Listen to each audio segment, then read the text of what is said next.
today is February the 1st, 2011, and a lot of stuff happened today.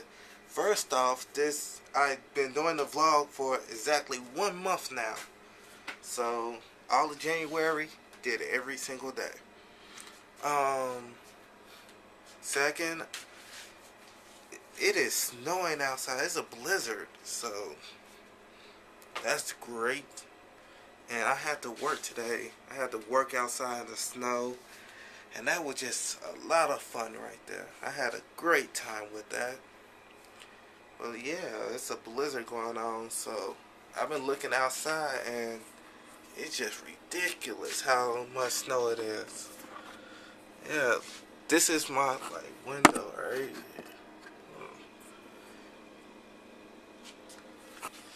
If I, it literally covered up to my window. That is ridiculous.